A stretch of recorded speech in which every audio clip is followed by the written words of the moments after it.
Good morning, ladies and gentlemen, and fellow interpreters. I would like to begin by thanking Mr.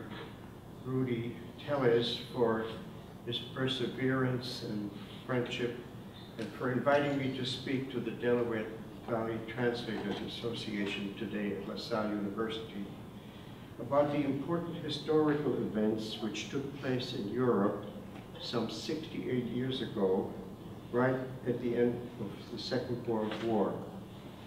I consider it a real honor to have been invited to address a group of fellow interpreters, but I must confess that I myself have not engaged in any formal interpretation since I was a young man of 22 or 23, some 68 years ago, and I left the trial to go back to resume my education in the United States. I'm sure that this audience will appreciate the difficulties that are connected with remembering accurately important events that took place some 68 years ago. Sometimes they feel so unreal to me, like they happened in another life. However, fortunately, I kept a diary during that time in which I recorded briefly the most important events and interrogations in which I participated that day. At the time, I was only 22 years old. I don't think I have to remind you that our small group of World War II veterans are now in their late 80s or even early 90s, and we are shrinking rapidly. I have recently read the melancholy fact that we are dying off at the amazing rate of 1,000 a day. Thus, there will not be many more opportunities to listen to a first-hand account of the important historical events that took place during and right after the Second World War, which seems like an eternity ago. During that war, and before the trials began, I served in the U.S. Army. I was drafted at 19, and I was in there for 3 years. I served in the U.S. Army, and in the 104th Infantry Division. We arrived in Normandy from England on June the 13th, 1944, which was D+7. In other words, 1 week after the invasion troops. We were in constant combat until May 1945, almost an entire year. And at that time, we linked up with the Russian troops in a little town called Delitzsch near Leipzig in Saxony.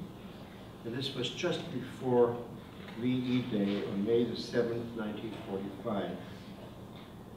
During the war, it was our job to interrogate captured German POWs for military information, such as where are the minefields we're facing, where is the artillery that's shelling us, are your plans to attack or to withdraw or to stay put, things of that sort. During the summer of 1945, after VE Day, my IPW team, prisoner of war station, was employed to a town called Deggendorf in Bavaria, where we were put to work on in a large prisoner of war camp, which literally contained thousands of captured German prisoners.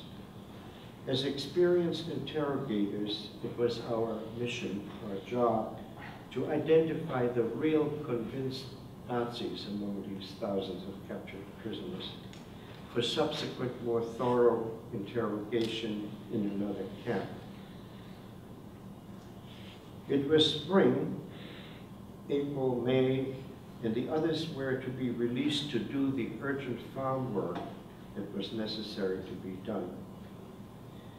However, shortly before the war ended, in the middle of April, my unit, the 104th Infantry, liberated Nordhausen concentration camp in the Harz Mountains.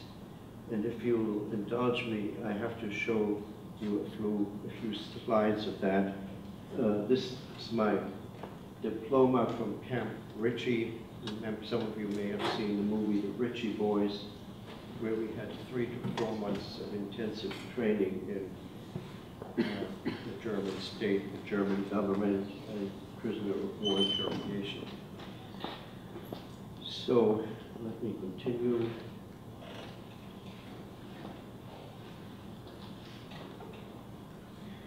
When you approached Nordhausen, they had a sign there, Gefahrzone, that means danger zone, halt, you will be shot without warning. And now I have a few rather horrible slides of the camp. But before I show them to you, I want to just say what I wrote at the time. This is not new, but I wrote this at the time we were there.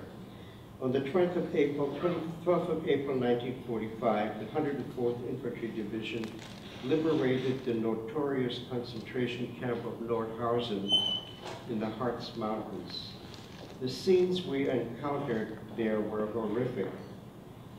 When they were no longer able to work in the tunnels in the mountain, building the guided missiles that were being shot at London primarily, then these were being produced by some 20,000 Jewish, Polish, French, Russian, and other V2 workers.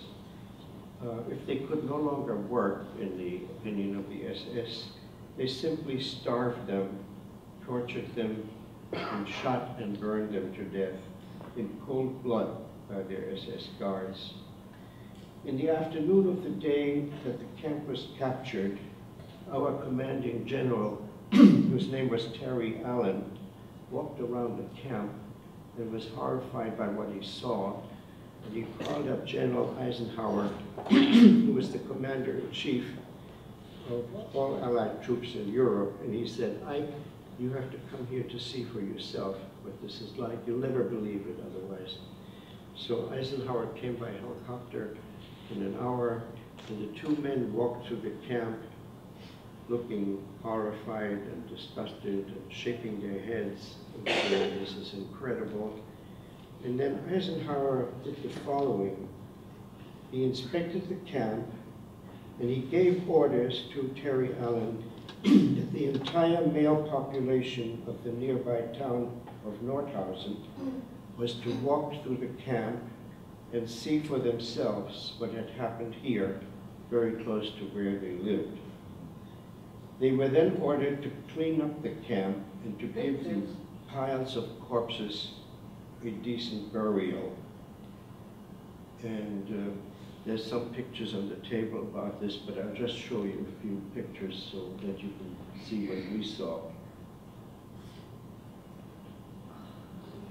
The first view when you walked into the camp was this one, with just tons and tons of dead bodies. No, let me go back to that one.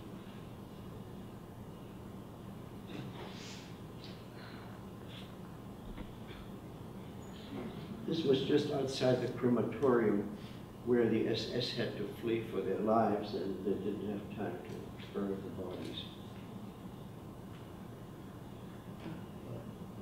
This was after Eisenhower gave his order. The men from Nordhausen came and picked up the bodies. It's always 4 men carrying a blanket with the body. And they took them and built a nearby cemetery and buried them. But I must say that it made a very deep impression on me, both as an American soldier and as a young person and as someone of Jewish background, what horrible deeds the Nazis had performed. And as an interpreter, one always has to kind of control one's own feelings about what you hear. And this made it harder for me to control mine, but I hope that most of the time I was able to do that. Okay, enough of Nordhausen. In October 1945, I was sent to Étampes in Paris to be discharged home on points.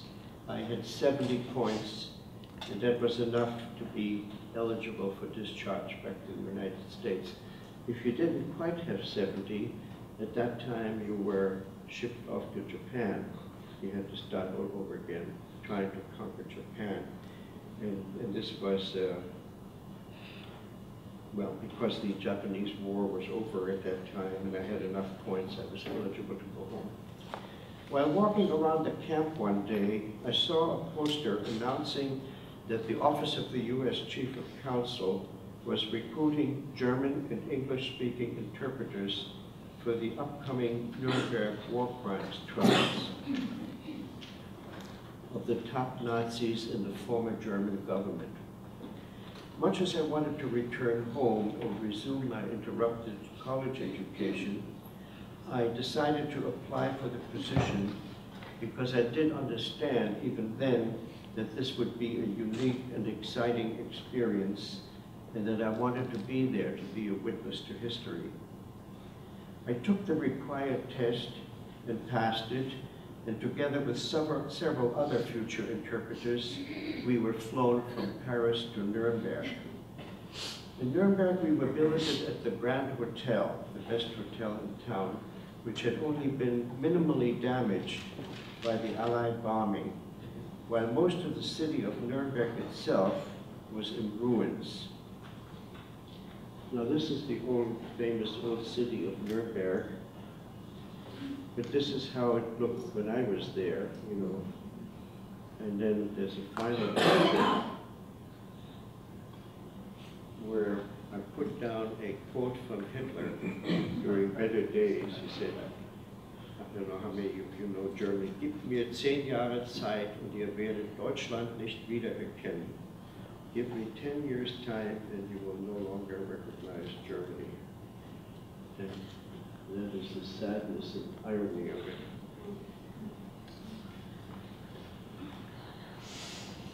No, I'm going a little too fast. Okay, let me go back here. Grand Hotel. Our head waiter at the Grand Hotel was a Mr. Karl, who was a man who had only recently been released from a German concentration camp, where he had been interned for no other offense than being a Jehovah's Witness. And he did not have any use for the Nazis, absolutely none.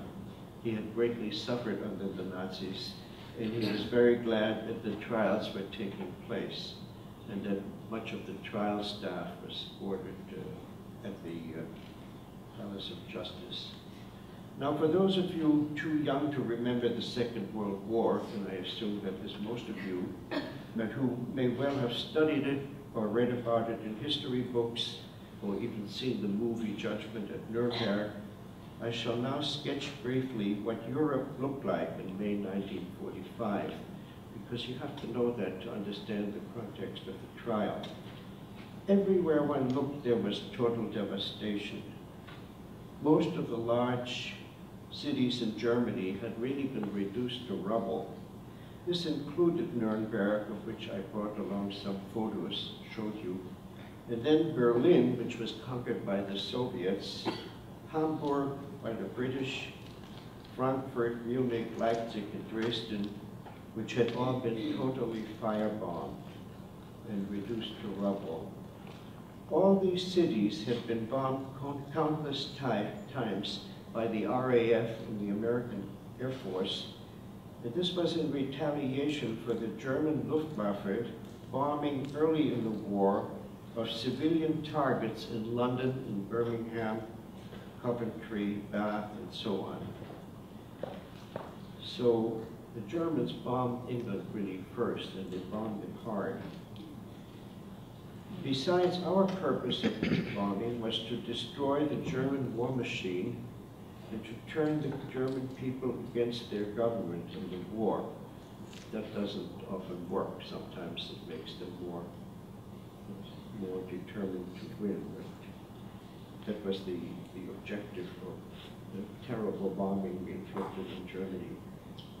Now, if you wish to understand the mood and the feelings of the people of Britain and France and the US toward Hitler and Nazi Germany, then just think back for a moment to to our own feelings toward Osama bin Laden and Al-Qaeda right after the horrific attack of September 11, 2001 on the World Trade Center in New York. However, you have to remember that the Nazis bombed Britain day after day, month after month, even year after year, between 1940 and 44. In addition, they occupied, looted, killed, and sent 5 million citizens of France, Belgium, Holland, and other countries off to do slave labor in Germany. They just picked them up and transported them against their will to Germany. They did slave labor for the German war machine. Besides, they killed thousands of American and Allied soldiers during the war itself. If you investigate this, records show that 400,000 American soldiers were killed in the Second World War, and the estimate is that about 600,000 were wounded. Hitler's rallying cry, and show you this picture. Now here he is in his glory. You know, he was speaking to an audience. I'm going to leave this on for a while because I'll be talking about that man. Hitler's rallying cry was, heute gehört uns Deutschland, morgen die ganze Welt. Today we own Germany, tomorrow the whole world. Most of the defendants in the dock blamed their actions simply on following Hitler's orders. We were only following orders. He was a ruthless dictator, merciless, vengeful, malignant, and from the German point of view, he was a spellbinding speaker. Now, to help us understand why none of the Nazi Germany's government ministers, high up German officials, none of them dared to question Hitler's orders, but always obeyed him, I shall now quote from one of the many interviews that Major Gilbert, the prison psychologist, conducted daily with the prisoners in their cells. That is a wonderful book, and I have it down here somewhere for you to look at. I have the German copy, but it's been translated into English. And he had the job assigned to him by the colonel commanding the prison to have an interview with each prisoner every day to ascertain their well-being and their attitude and so on.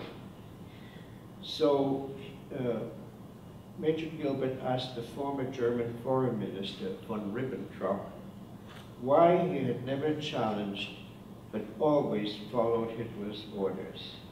Von Ribbentrop answered as follows. Try to think of that situation. Hitler's personality exuded enormous power. I was hypnotized by the enormous magnetic personality of the Führer. Do you know that if Hitler came to me right now in this cell and said to me, do this, I would still do it, even after all I now know about him. Major Gilbert's book is called Nuremberg Diary, Conversations with the Defendants, and it is one of the most fascinating accounts that was written about the Nuremberg trials. Hitler was also given to outbursts of rage, which greatly intimidated his ministers and subordinates. And if you didn't do what he said, you were dismissed from your job, and or you could be sent to a concentration camp and killed. Another more scholarly work of interest, probably the best one I know of for anybody who's seriously interested in the trial, is The Anatomy of the Nuremberg Trials by Telford Taylor, who became the chief U.S. prosecutor after Justice Jackson.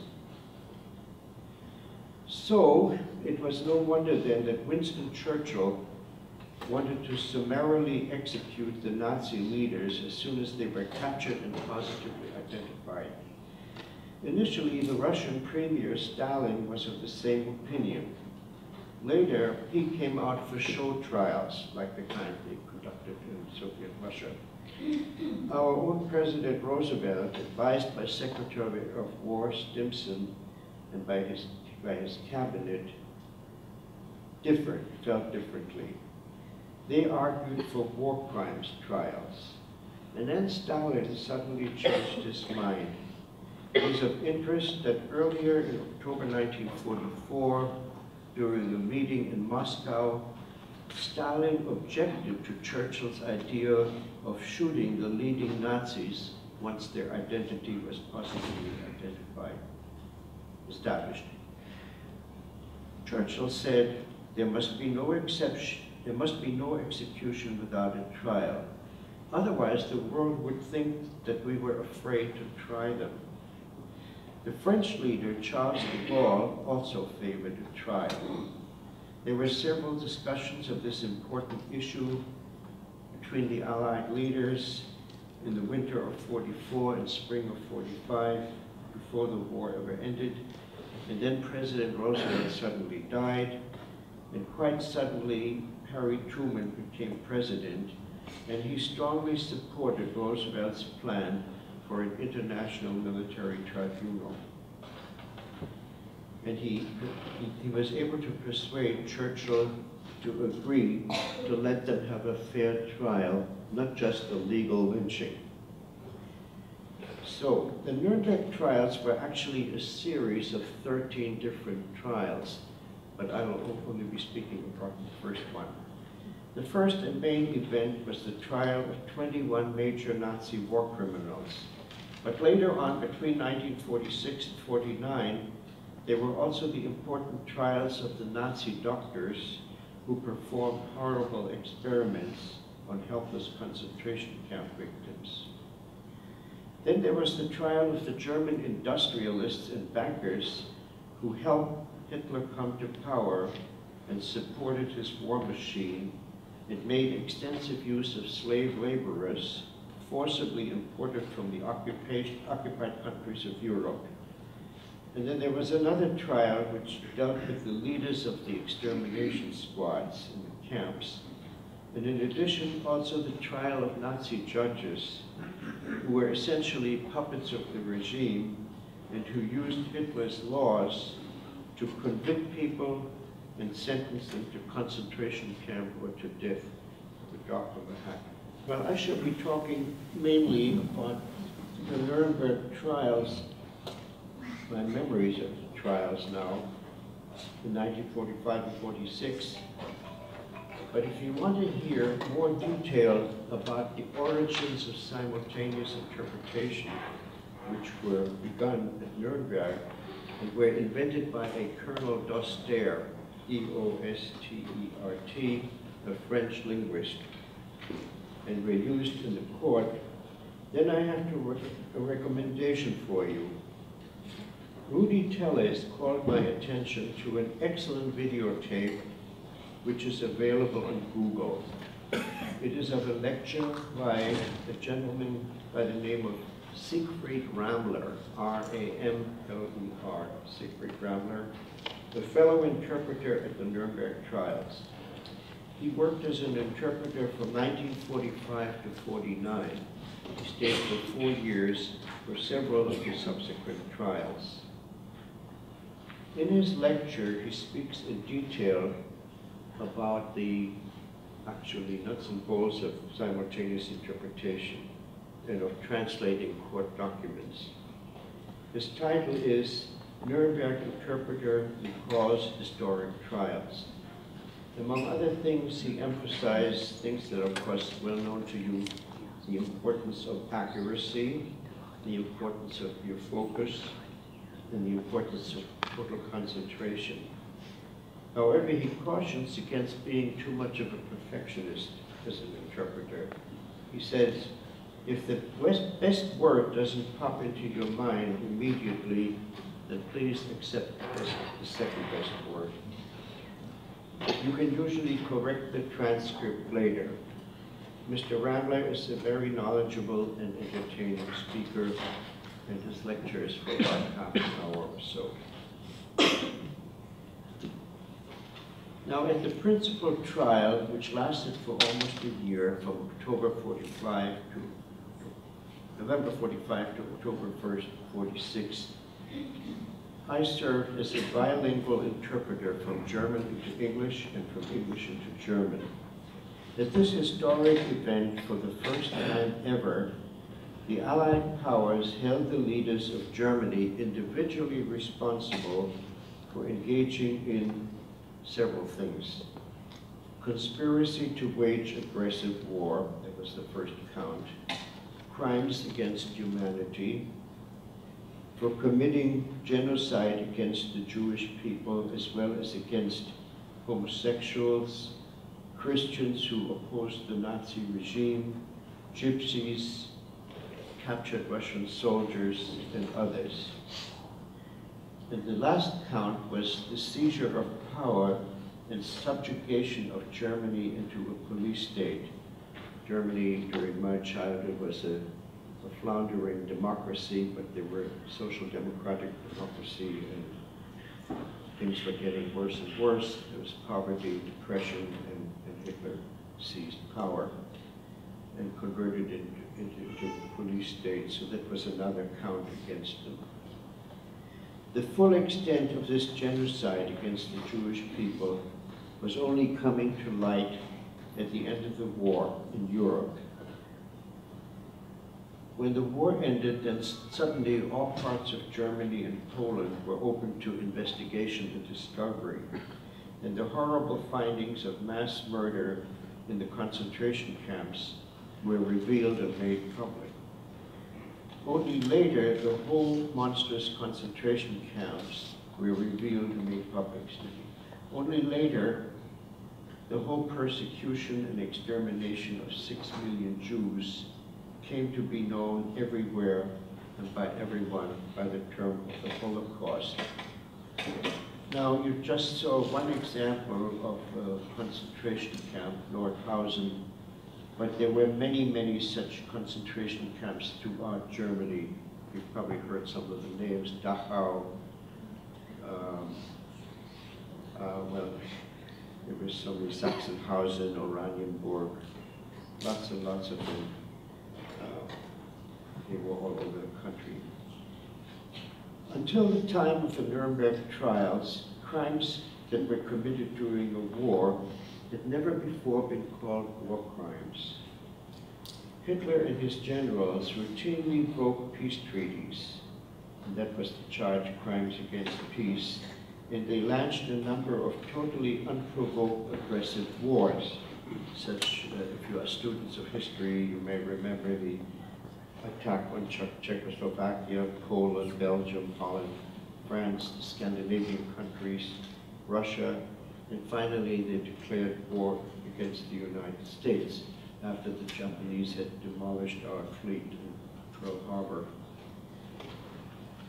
Much evidence came from captured German Nazi films, and they were introduced in evidence and of course had to be translated into English, so that was a big translation job, so that the English narrative went along with the German narrative of the film.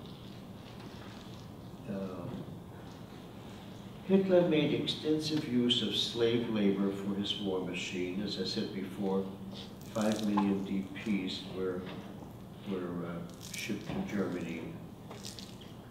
All of these criminal deeds were the deliberate policy of his government. By having these trials, the very victorious Allies sought to establish an important precedent. These trials were not just the triumph of superior might, the winner exacting punishment of the loser, but as we saw it, it was a trial of superior morality. As Justice Robert Jackson, appointed by President Truman to be the chief prosecutor for the U.S., he opened his statement when he opened the trial. The Nuremberg trials established the basis for conduct and motivations for generations to come. It is because of the foundation and precedent laid at Nuremberg that modern-day war criminals like Milosevic, who ordered the murder and ethnic cleansing of the Serbian Muslims, and Saddam Hussein's genocide against the Kurds and Shiites in the south of Iraq were all prosecuted as war criminals. Recently, in our own times, we all heard on the radio, read in the newspapers, and saw on TV that 1,200 Syrians were faced with the brutality and cruelty of Bashar Assad's chemical weapons attacks, and they died. Surely, according to the legal precedents established at Nuremberg, this is a war crime to attack 1,200 people, whether they're your own citizens or other citizens, with poison gas and kill them in a horrible way. I only hope that one day Assad will be caught and delivered to the Hague Court of International Justice to receive his just punishment. Now, quoting from the Anatomy of the Nuremberg Trials by Telford Taylor, who became the American Chief of Counsel after Justice Jackson, Taylor says, by the end of April 1945, Germany was all but totally overrun by the Allied forces, and the Third Reich was disintegrating. On April 28, 1945, Benito Mussolini, the dictator of Italy, was shot, and his body was hung in a public square in Milan. April 30th, 1945, Hitler committed suicide with his wife, and the ever-faithful propaganda minister, Goebbels, with his family, followed his example the next day. And so the so-called 1,000-year Reich has come to an end. The Nuremberg War Crimes Trials. The charter for the Nuremberg trials and the indictments against the defendants were prepared and approved in London and Berlin during the spring and summer of 1945, just before the war ended and immediately afterwards. They were developed by high-ranking attorneys appointed by the four Allied powers.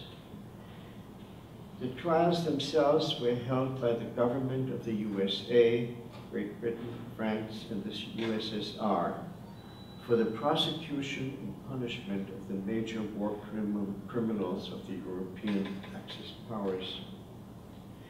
The War Crimes Tribunal consisted of 8 judges. I'm getting a little bit forgetful here, but sorry. This is the Palace of Justice at Nuremberg, where the trials took place. This is myself and a friend standing in front of the Palace of Justice. This is the prison wing of the Palace of Justice, where the prisoners were housed. And this is the tribunal. We'll have more pictures of that. But if you look at that,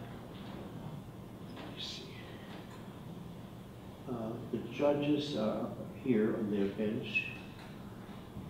These were the secretaries and clerks of the court. This is the speaker's podium. I think it was Justice Jackson. These are the defense lawyers here, 2 rows of defense lawyers. And here are the defendants, beginning with Goering. I'll show you more accurate pictures of those. And that's the interpreter's booth back here. They were behind glass, so they would have a little bit of privacy and some silence from the noise of the court. And this is the witness box where witnesses against the defendants, witnesses for and against the defendants were placed. And these are the prosecution tables. One was for the Russians and the Americans and the French and the British. That's an overview of the court.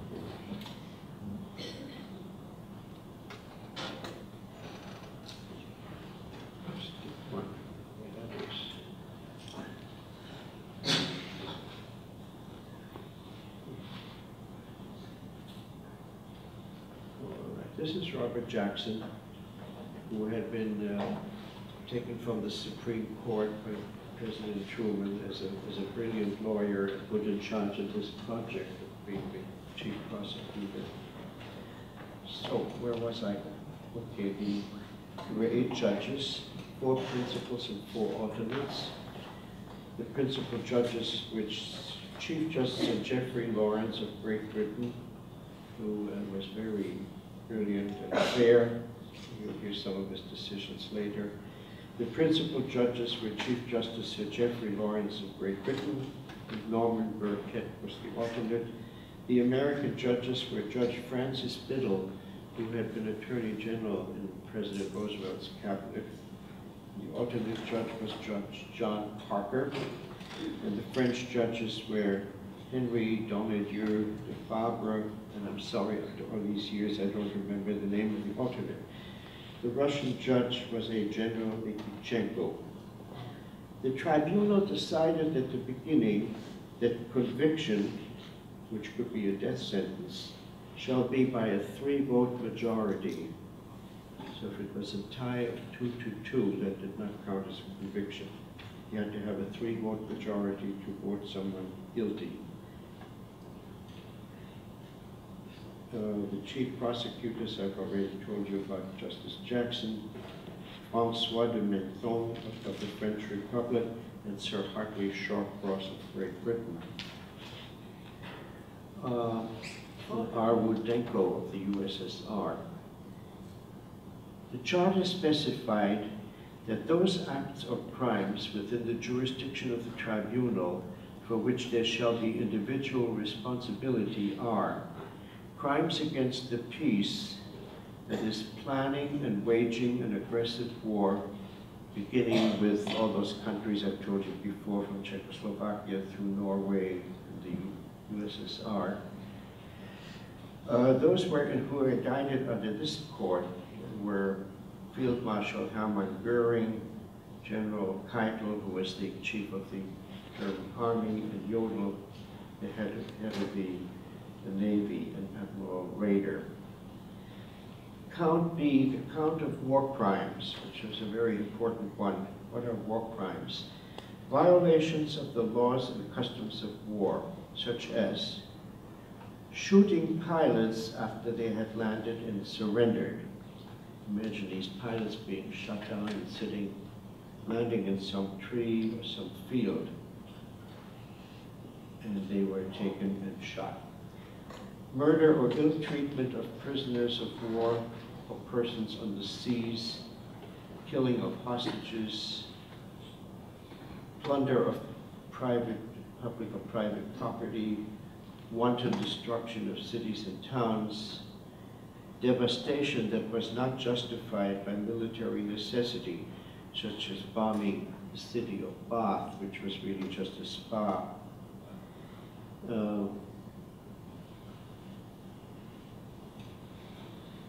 This is another picture. This is a picture of the defendants. I have more pictures on the table down there, but I'll tell you a few of them that I can remember. This is Hermann Goering, who was second in command. This is Rudolf Hess. He was Hitler's deputy until he decided to fly to England and try to make a separate peace with England before Germany attacked Russia. And he was imprisoned by the English, and they would not negotiate with the Germans.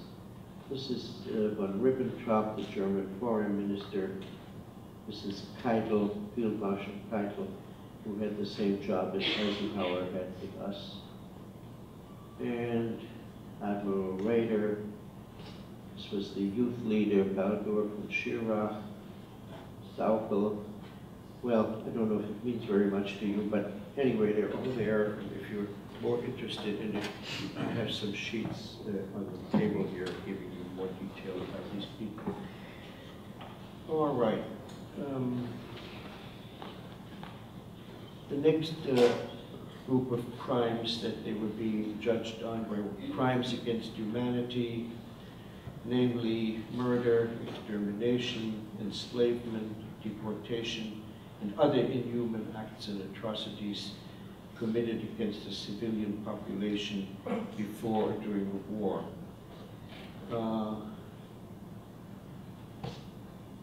It is of interest that a crime against humanity was first mentioned almost 100 years ago in a joint British-French-Russian declaration.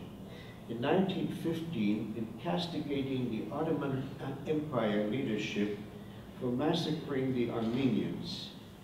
I think it's very important that this category, which today would include many instances of human rights violations, was first adopted at Nuremberg as a universally applicable legal concept. Now, as for our work at the Nuremberg trials, and then I will go into two specific interrogations to give you examples. We would arrive at our office at the busy Palace of Justice at 9 a.m. There were about 25 to 30 interpreters and translators. Most of us were recently discharged soldiers or officers who had served in military intelligence and who were now working as civilians for the War Department. But they also brought in some professors from England and America who were fluent in German and English and brought their understanding of history and culture to it, which some of us young fellows didn't have. Once we were settled in at our desk, we were given German documents to translate into English. These were often very important incriminating documents, such as orders signed by one of the defendants in the dock. For example, it could have been an order from Admiral Dönitz, Chief of the Navy. He was also the man who surrendered Germany to the Allies after Hitler committed suicide. He was entrusted to lead those negotiations. Order from Admiral Dönitz to carry out what was called blandly unrestricted submarine warfare, which included shooting at lifeboats where torpedoed sailors were struggling to save their lives, and sinking ships without warning. That had not been done before in World War I, but they felt they could do that. It could also have been an order signed by Field Marshal Goering stating that Allied pilots who were shot down and had parachuted to safety were to be rounded up and shot. This was totally against the Geneva Convention, these orders were introduced in evidence by the prosecution. And they were documents, not verbal. Well, by the way, Goering admitted everything, but he did not try to hide what he did, but he admitted it and then tried to justify it. During the course of the day, we often had to interrupt what we were doing because we were being called in to interpret at an interrogation which had priority. These interrogations were sometimes of the defendants themselves and at other times of witnesses against them. The interrogation team consisted of an experienced lawyer from the Judge Advocates Division, usually with the rank of Major or Lieutenant Colonel, and the interpreter who had to be fluent in German and English, or German and Russian, or German and French, as well as with knowledge of the organization of the German state, the military, and the Nazi Party, and the SS, and the Gestapo. There was also the court reporter, who in those days worked with a stenotype machine. We marveled at the ability of these women to type away and get an accurate transcript just by what they heard. It was astonishing. She was able to write down complete transcripts of the proceedings in English. These were checked for accuracy by the interrogator, the interpreter, as well as the witness, who was directed to sign his statement. All of us were placed under oath.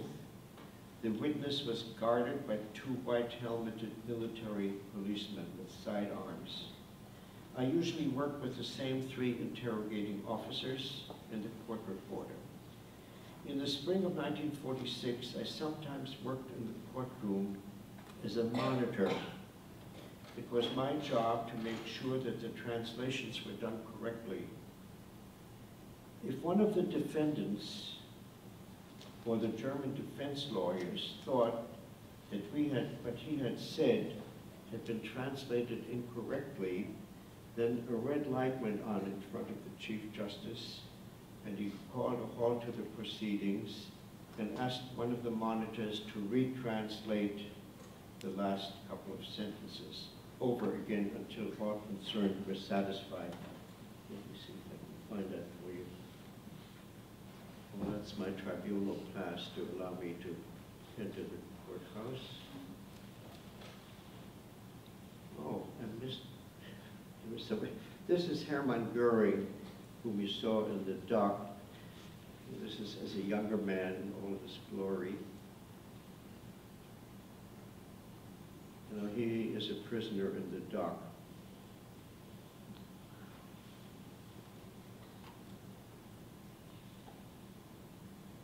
Now, these are the judges on the bench. I couldn't get them all lined up. There wasn't room, but you can see them there, the Americans, the Brits, the Russians, and the French.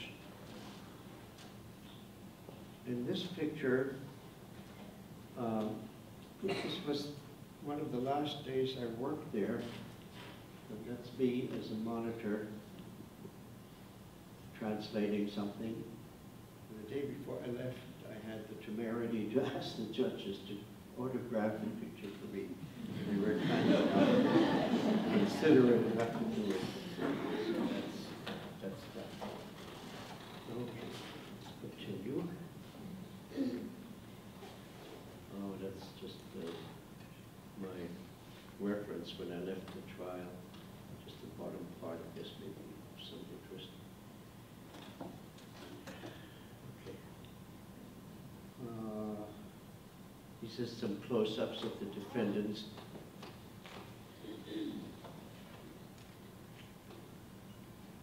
This is during break time. Like everybody else, they had a break and they were able to communicate with each other without supervision. They chatted with each other.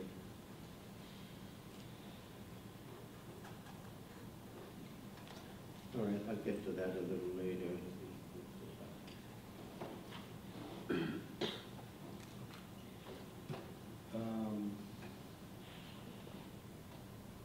Talk about working in the courtroom as a monitor. At the Nuremberg trials, simultaneous interpretation was introduced and made use of for the first time.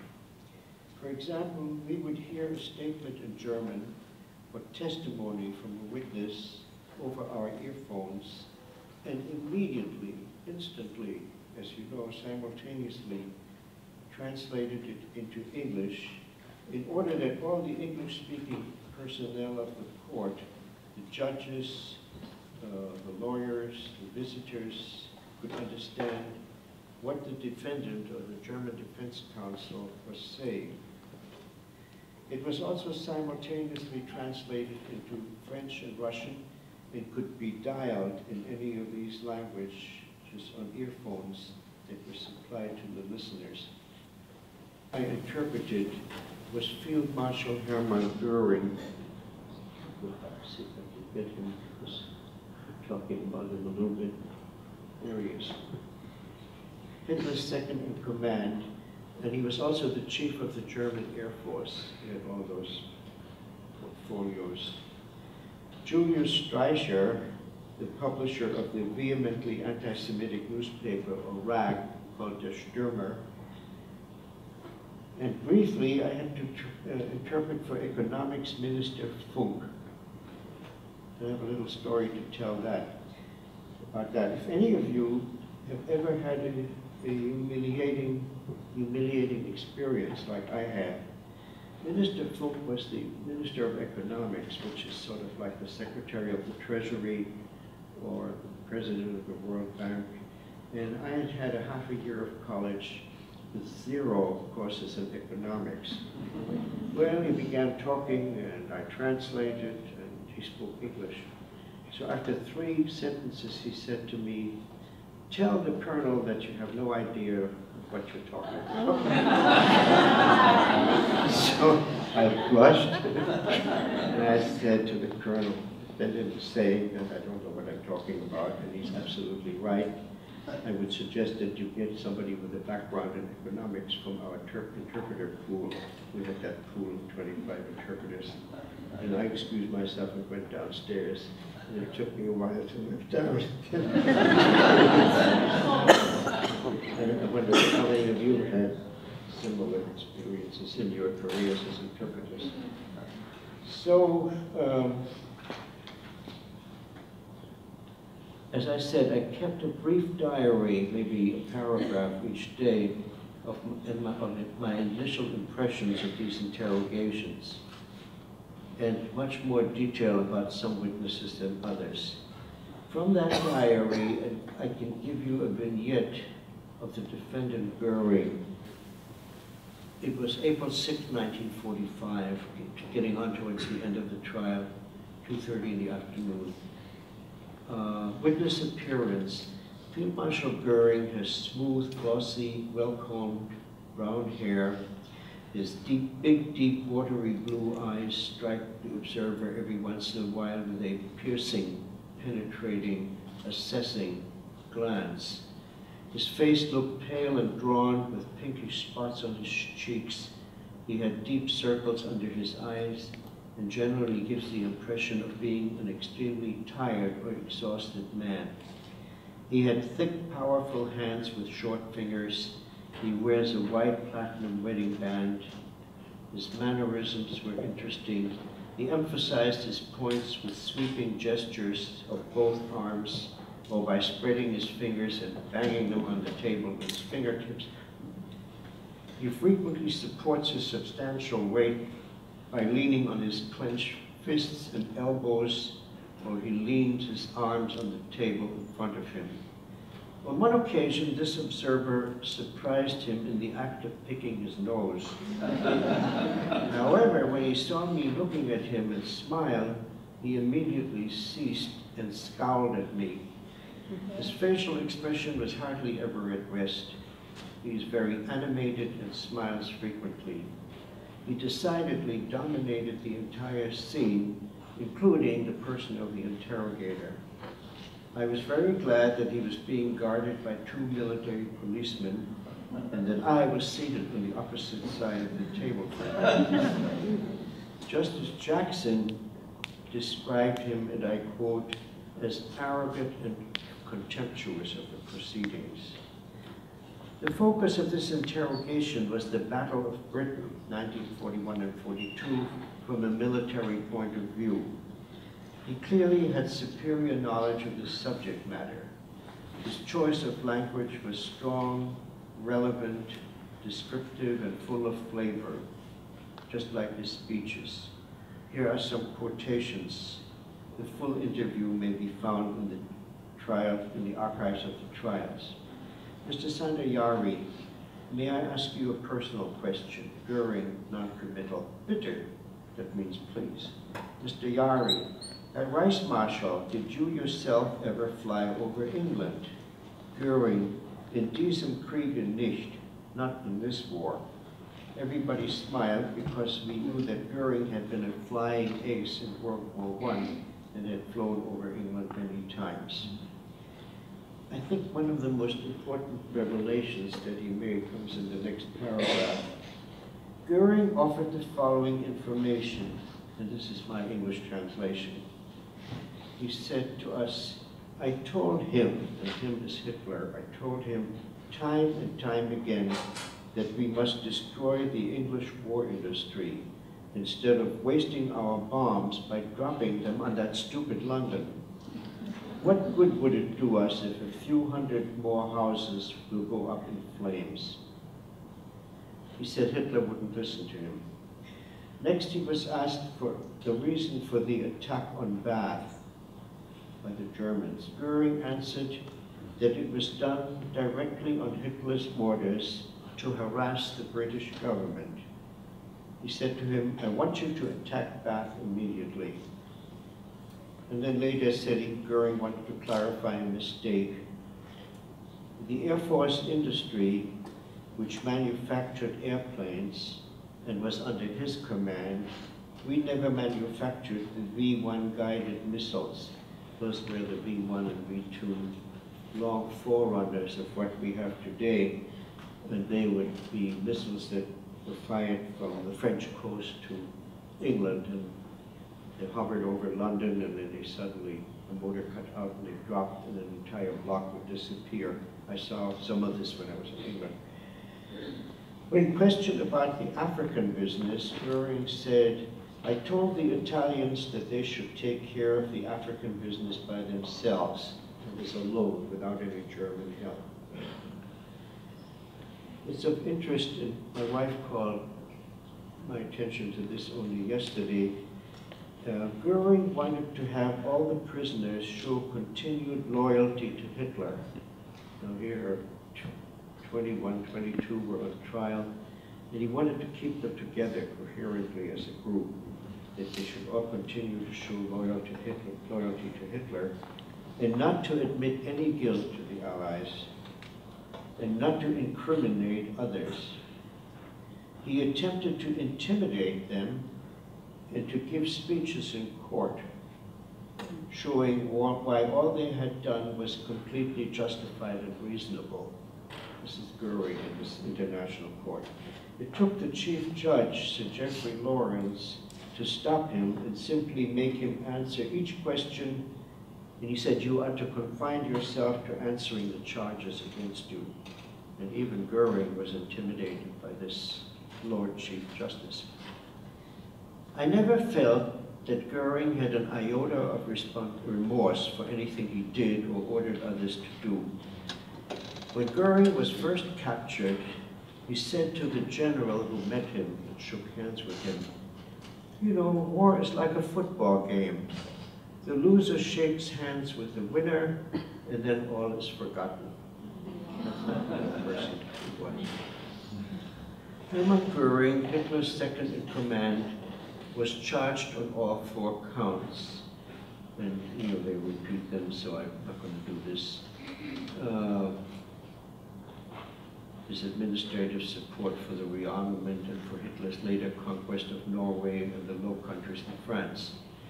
Further, for being director of the entire slave labor program and the creator of the oppressive program against the Jews and other races and the extermination of the Jews. The tribunal found Goering guilty on all 4 counts of the indictment. But what they said was, there is nothing to be said to say in mitigation.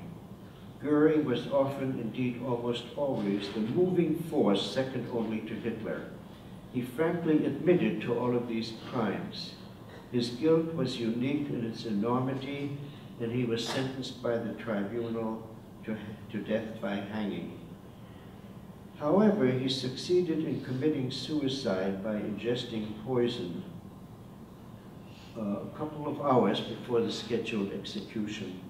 We never found out who brought him that cyanide capsule. There was all kinds of conjecture, something about a gold watch of his that he traded with the guard, but nothing was ever established. And he died, he could not be executed.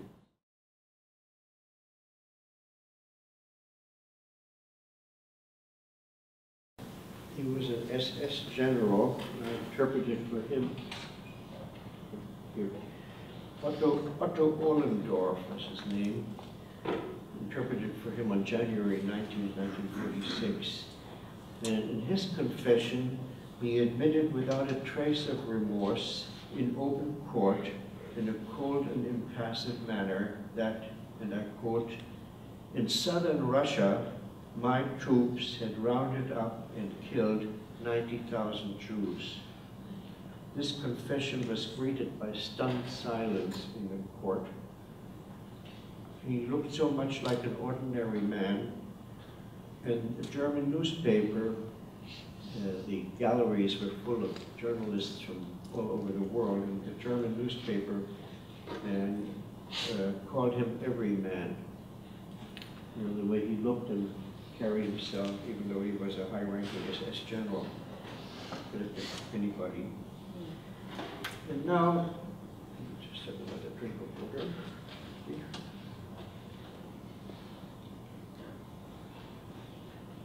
The most malignant and evil individual for whom I had to interpret on 3 occasions. Well, it's not going to stay. Let's see.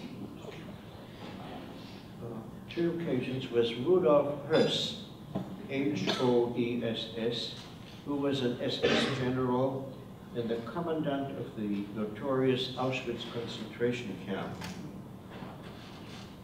First, I shall give you my personal impressions of Höss when I first saw him, recorded in my notes of several days, April 3rd, 8th, and 12th, 1946.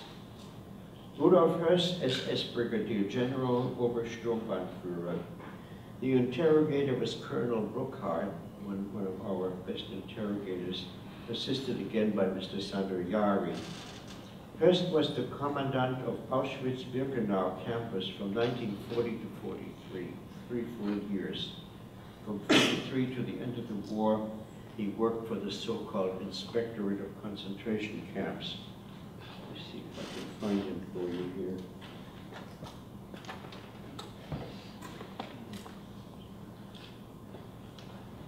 There. I don't know why these things go away so fast.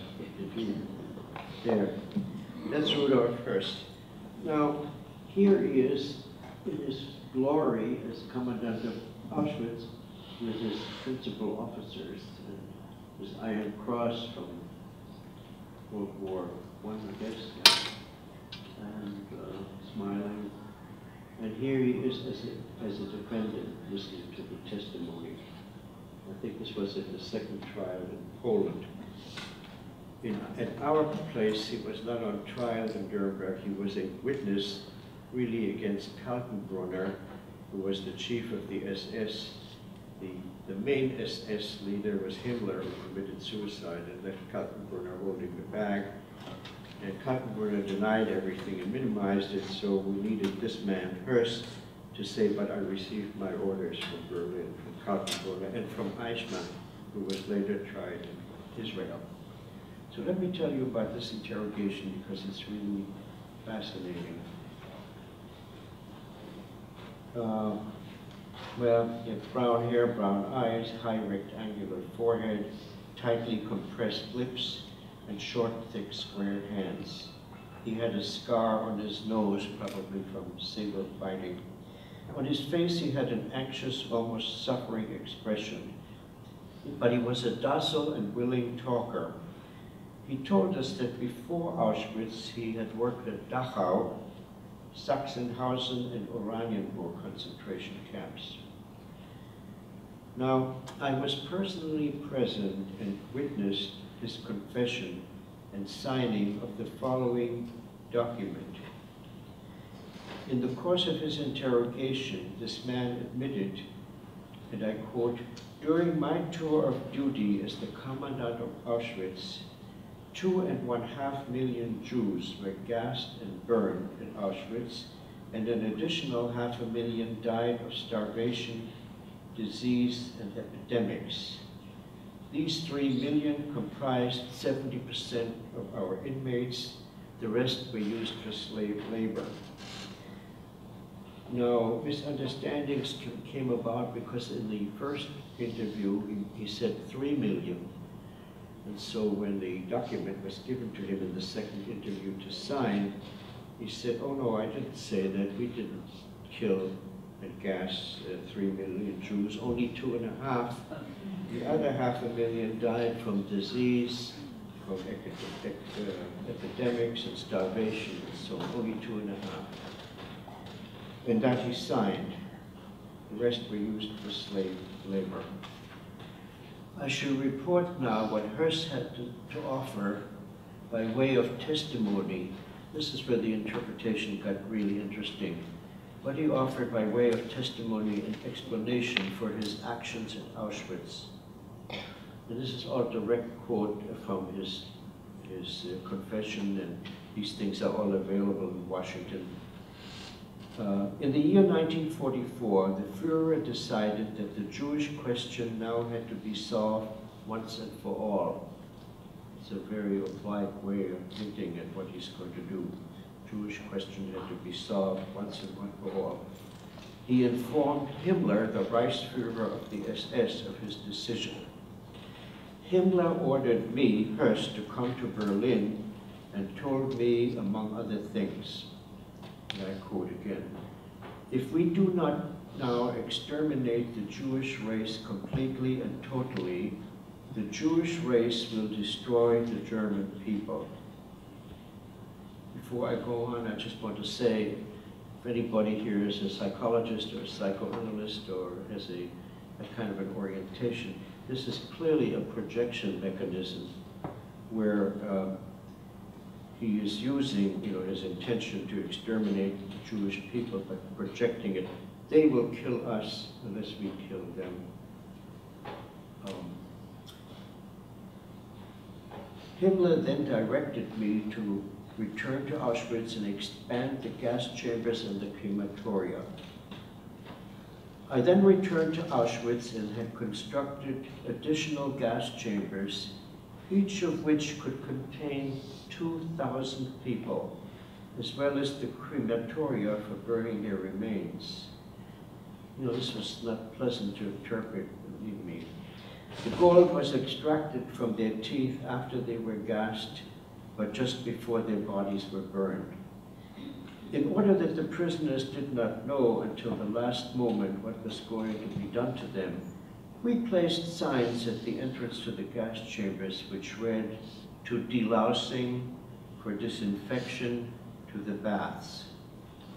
I shall now read a few sentences from Rudolf Höss's detailed confession to convince anyone who believes that war is not the answer, which may well be true for most of the wars we fight, but this particular war was not true for World War II. When you are dealing with depraved and vicious human beings, like members of the SS and the Gestapo, war may be the only answer. And now I quote from Höss's confession again at the Nuremberg trials. Höss explained to the court and the audience of visitors in a calm, apathetic, factual tone how it was possible to kill 10,000 people in one 24-hour period. This is what he said. Technically, it wasn't so hard. It would not have been hard to exterminate even greater numbers. The killing itself took the least time. You could dispose of 2,000 head in half an hour. Look how he talks about these people. 2,000 head in half an hour. But it was the burning that took all the time. The killing was easy. You didn't even need guards to drive them into the chambers. They just went in expecting to take showers, and instead we turned on the poison gas. The whole thing went very quickly. Höss received his orders from Eichmann in Berlin, he said, who was later tried in Israel for his crimes against humanity, and he was sentenced to death by an Israeli court.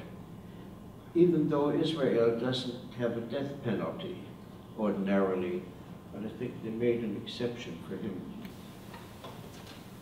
Höss in Auschwitz stated in his affidavit prepared for the Nuremberg trials, "We were required to carry out these exterminations in total secrecy.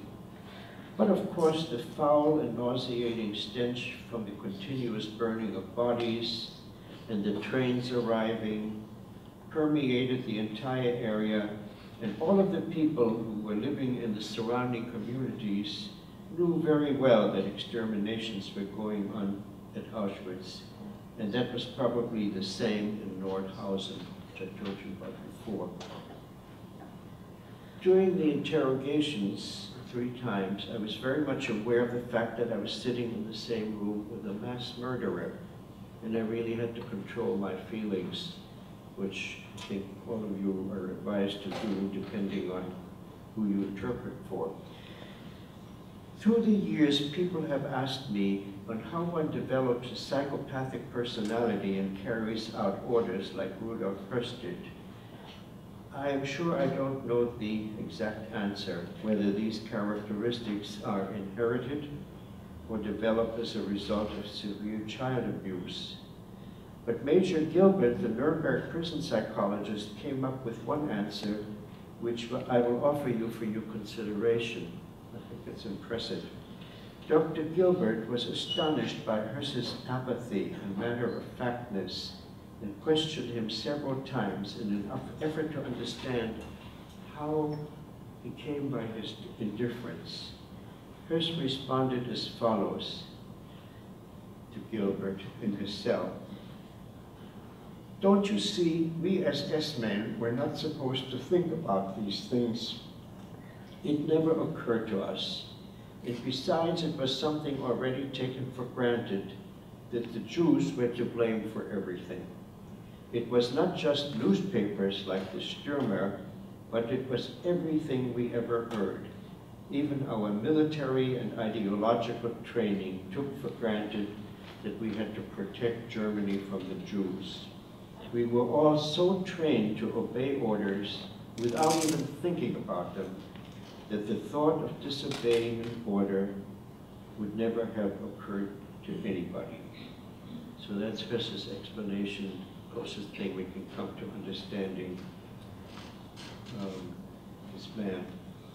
I shall now read you a brief section from Hirsch's actual interrogation, where he was asked by the interrogator whether his son and his wife knew about the nature of the work he was doing at Auschwitz.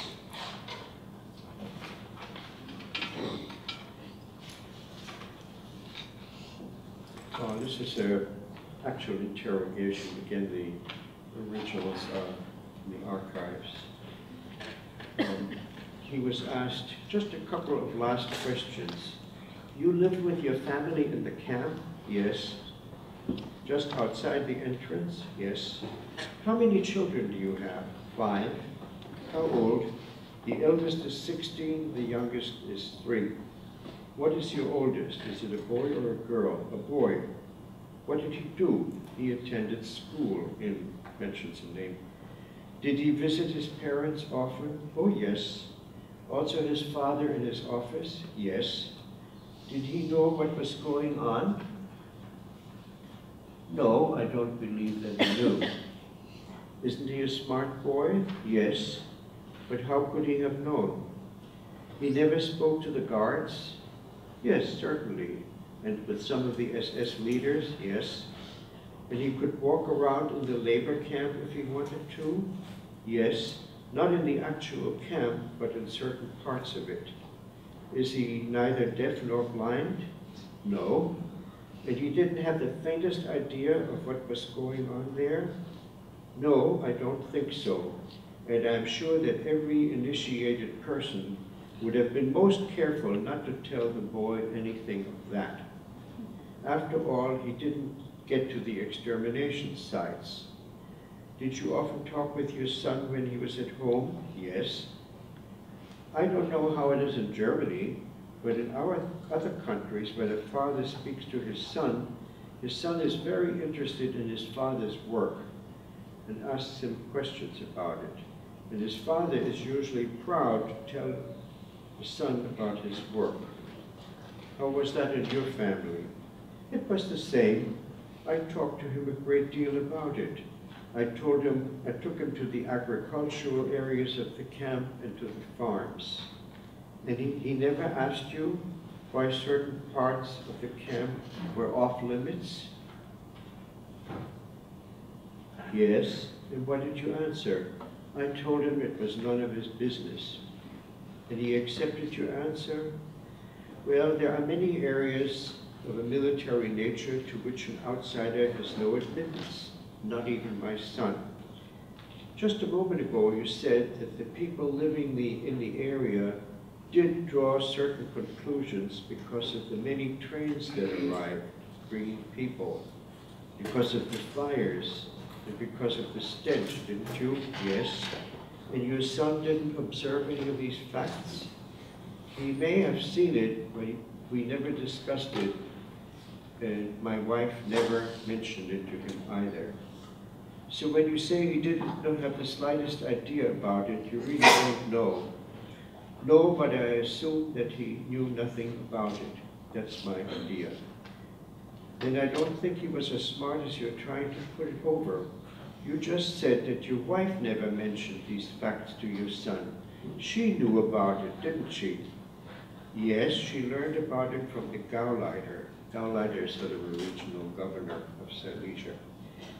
And she stayed with you? Well, she couldn't leave me very well. She couldn't just run away. Did she ask you anything about it?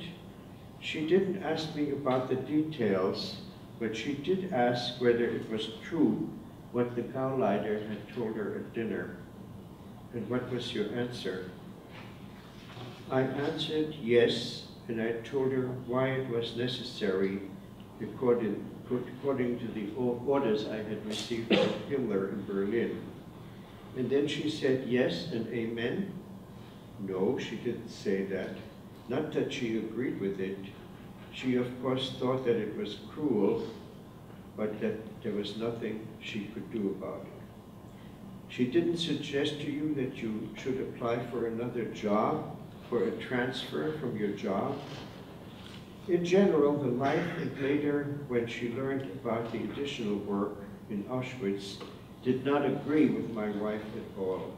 She didn't like it, and she often suggested that we leave and go someplace else. But of course, that wasn't possible. Did your wife ever have an opportunity to accompany you into the extermination part of the camp? No, certainly not. How was it that a Gauleiter told your wife about it? Well, it happened like this. The Gauleiter was in Auschwitz together with the Reichsführer in 1942. That's Himmler visited too. And later on, he was in Auschwitz 2 or 3 more times to visit me, or when I was not there, my wife. On one occasion, when we visited the Gauleiter in his home in Katowice, he asked my wife what she thought about the terrible work that I carried through. She didn't know anything about it, so he dropped a few hints. And when we got home, she asked me about the details. She had also heard about it from other sources. Was the Gauleiter sober when he told your wife? I have never seen him drunk. And despite your sacred promise to Himmler, you told your wife about it? Yes. And after the Gauleiter had dropped those hints, and since she had heard rumors from other people, and since this question had been discussed several times before with higher SS and police leaders, I felt that I owed her an explanation. That ends the interview. He asks him the final question, Mr. Hurst, do you have nice dreams when you're asleep? Answer, certainly not. There he was tried again for his crimes against humanity committed on Polish soil. He was condemned to death by hanging and was hanged at Auschwitz on an especially constructed scaffold in which his prison cell, In his prison cell, just before his hanging, Hurst wrote the following brief statement, which is not well known at all, but is of historical and certainly psychological interest. Now, he had 4 days left to live when he wrote this, and he wrote it to the judge who sentenced him to death. 4 days before he was executed on a gallows erected next to the crematorium at Auschwitz. I just want to tell you something that came out in the newspaper recently. Hurst had a daughter, Bridget, who is now 80 years old and lives with her son in Virginia. And she had an interview, some of you may have seen it, it's in the New York Daily News. She has told a select few people about her family history, but hides her heritage from the public. She says, if someone asks me about my dad in the war, I tell them that he died in the war, but he was the nicest man in the world. The nicest man in the world. Brigitte herself lived at Dachau concentration camp from age 1 to 5 at Auschwitz in Nazi-occupied Poland. There the family members could see the prisoner blocks and the crematoria. Just a few feet from where the innocents were sent to the gas chambers, the Hearst family had cooks, nannies, and many aides at their disposal, including prisoners. Hearst is convinced that her father was a good man. That's what she told the interviewer. We, his family, were threatened if he didn't do it, and he was one of many in the SS. There were others as well who would do it if he didn't. She expressed remorse for those who died, but then interestingly questioned the recorded number of Jews killed. Remember, it was 2.5, the total was 6. This is what she said in the interview. How can there be so many survivors if so many had been killed? They always make things worse in the newspapers than it is. It's so awful, I can't stand it. I suppose Brigitte Hearst has never read the actual confession of her father to killing 2.5 million people during his tenure as the commandant of Auschwitz. And then she said there were only 1 million that were killed that I can figure out. Brigitte Hearst worked at a fashion salon for 35 years before retiring. This fashion salon had a Jewish store owner who had escaped Nazi Germany back in 1938 and found out about her family history, but had kept her on nonetheless. He said, the one has nothing to do with the other. She is a human being. And the son of the salon owner told the magazine, she is not responsible for her father. In conclusion, 11 of the defendants were condemned to be hanged. There would have been 12, but Goering committed suicide by taking a hidden cyanide capsule a few hours before his scheduled execution. 7 of the defendants were given prison sentences from 10 years to life. Life was given to Hess, to the man who escaped to England, and he suffered from amnesia, and he was seen by countless psychiatrists, and some of them felt that it was true amnesia and he really couldn't remember, and others felt that he was very clever at faking it. These verdicts were in each case insufficient evidence for conviction. There have been 435 open sittings of the tribunal. 33 witnesses were justified for the prosecution and 61 for the defense had been heard. Thousands of documents, all of which had to be translated, were reviewed and entered into the record. To recapitulate why Presidents Roosevelt and Truman and the other Allied leaders considered the trials of the Nazi war criminals to be absolutely essential. The privilege of opening the first trial in history for crimes against peace, the peace of the world, imposes a grave responsibility on me. The wrongs which we seek to condemn and punish have been so calculated, so malignant, and so devastating that civilization cannot tolerate their being ignored because it cannot survive their being repeated. To summarize in plain language the accomplishments of the International Court of Justice at Nuremberg, I shall quote briefly from Justice Jackson's brilliant summation to the court given at the end of the trial, July 26, 1946. Except for the 3 defendants who were acquitted, the other 18 leaders of the Nazi government, including its top generals and admirals, were found guilty of some or all of the following crimes. Number 1, the seizure of power and subjugation of Germany to a police state. 2, the preparation for waging wars of aggression. 3, waging warfare in total disregard of international law. 4, enslavement and plunder of populations in the occupied countries. And 5, the persecution and extermination of Jews and others who opposed the regime.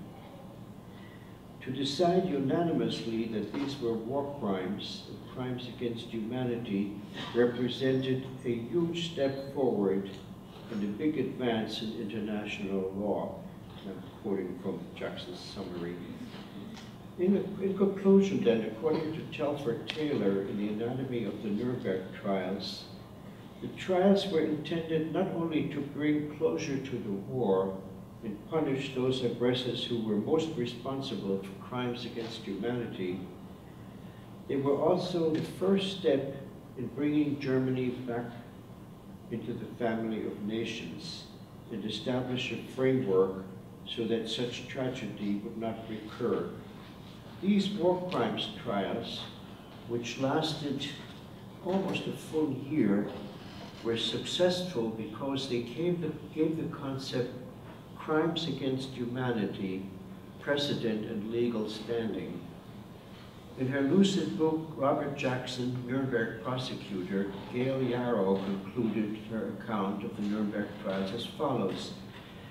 Jackson was relieved by the verdict. The tribunal had held the defendants responsible for their horrible deeds, and they had not gotten away with the excuse, "I was merely obeying orders." Although Jackson was disappointed with the acquittals, there were 3, at least this proved that the Allies had not rigged the trial to find all the defendants guilty, that the trial had been conducted fairly. The Americans felt that the world would be fascinated by an international trial in which the defendants would be accused and charged and could defend themselves with the help of German legal counsel of their own choosing. The German Defense Council had a very difficult and exhausting and thankless task. Some other photos of the courtroom, the defendants, and the judges from my collection are on the table here in front of you if you wish to look at them. I have to tell you a brief story of how I obtained some of these photos. I had a friend who was a photographer for the TASS news agency, the Russian news agency. He was a wonderful photographer. And one day I asked him if I could buy a set of these photographs from him. And he said, "No, they're not for sale, but if you can get me a couple of sets of nylon stockings for my German girlfriend."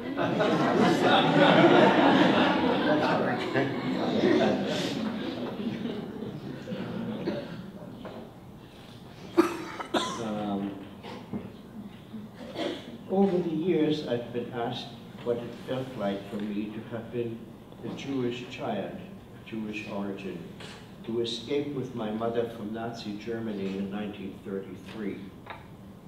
My mother really saved our lives. When I looked at these bodies, I sometimes think if my mother hadn't had the foresight and the wisdom and the energy to get us out of there and flee to Palestine. In 1938, I came to America. If that hadn't happened, I could easily have been one of those bodies that we were all looking at. So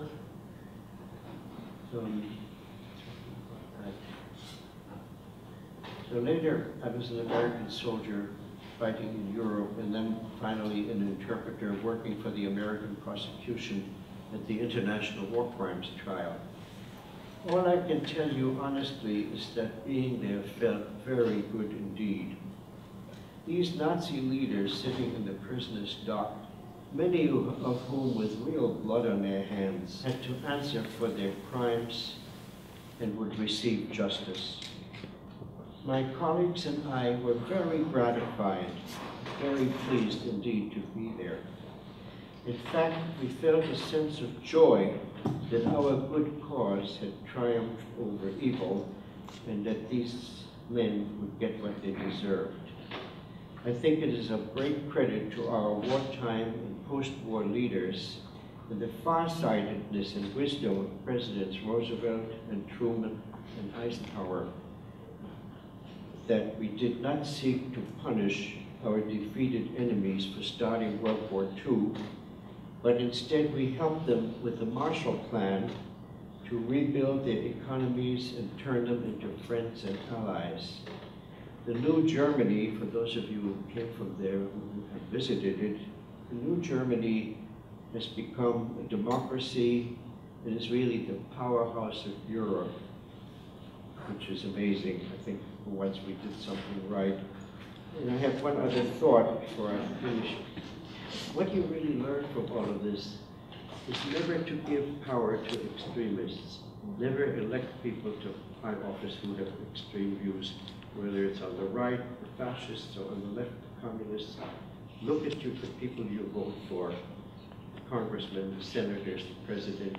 Make sure that they are not extremists with hidden views, like people like Hitler and Goering. So, I'm basically done. Surely there must be some questions.